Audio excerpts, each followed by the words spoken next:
Assalamualaikum warahmatullahi wabarakatuh. Yang tekan bidian ni sabidian saya. Ini serbidian je saya na tu je jo saya gitu भाई. Bidian है बनना saya. Hab bargore लौटायरो saya. Har ভিতরে কি আছে দি ইয়ান বাতু দেখানো যা ভাই। সিয়ারা চালে সিনানো যা। ভিতরে আওয়াজ দিলে না দেখা যাতে। Democracy government of the people by the people for the people.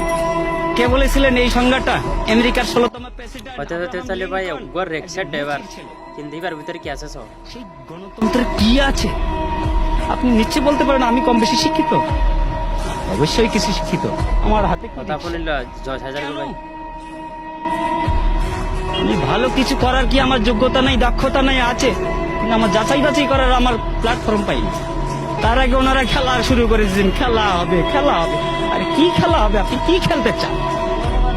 কি খেলতে চান? আমরা তো এই দেশের জনগণ, সাধারণ মানুষ। আপনি আমাদের কাতারে আসেন, তারপর খেলা কাকে বলে আমরা খেলবো। আপনিও খেলেন। দেশ স্বাধীন হয়েছে, এই স্বাধীনতার দলিলটা কার কাছে আছে? দলিলটা কার কাছে আছে? ওই বলেছিলেন না, ভুট্টো সাহেব বলেছিলেন যাও তোমার দিল্লির প্রভুদের কাছে যাও। সেই দিল্লির প্রভুদের কাছেই আছে, যে কারণে তোমার ওই মাসি পিসি সম্পর্কটা। আমরা ইলিশ খেতে পারি না, তুমি পূজার সময় 35,000 টন দাও, বৈশাখে দাও, আর ইলিশ দিয়ে তোমরা খাইতে চাও। আমার আছে 42 বছর বয়সে, আমি পাইনি আজ পর্যন্ত নিজের হাতে নিজে রোজগার করা টাকা দিয়ে একটি ছোট হোক বড় হোক একটা ইলিশ মাছ কিনতে। আরে বৈশাখ মাসে আমরা ইলিশ দিয়ে পান্তাবো কোথার থেকে? লবণ দিয়ে তো খাওয়ার সুযোগ পাই না। মানুষের কমপক্ষে 5টা মৌলিক অধিকার আছে।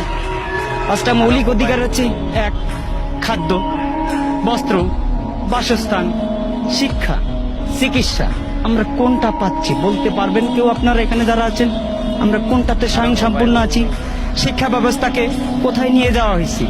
শিক্ষা ব্যবস্থাকে এমন একটা জায়গায় নিয়ে যাওয়া হয়েছে যেখানে ব্যবসা তো আছেই, কিন্তু শিক্ষা ব্যবস্থা। আগামীকাল থেকে পরীক্ষা আছে কিছু কিছু জায়গায়। আমার ছেলের জন্য আমি পরীক্ষার ফিস পাঠাই দিছি এই রিক্সা চালিয়ে। সেখানে দেখলাম যে বাবা তোমার পরীক্ষা কিভাবে হবে? বলতেছে 8-10 জন করে গ্রুপ নিয়ে হবে পরীক্ষা। এটা কোন ধরনের শিক্ষা ব্যবস্থা? 8-10 জন করে নিয়ে গ্রুপ নিয়ে পরীক্ষা হবে? একটা জাতিকে ধ্বংস করতে গেলে হিরোশিমার পারমাণবিক বোমার দরকার হয় না, শিক্ষা ব্যবস্থাটাকে শুধু ধ্বংস করে দিলেই যথেষ্ট। সেই ব্যবস্থাই করে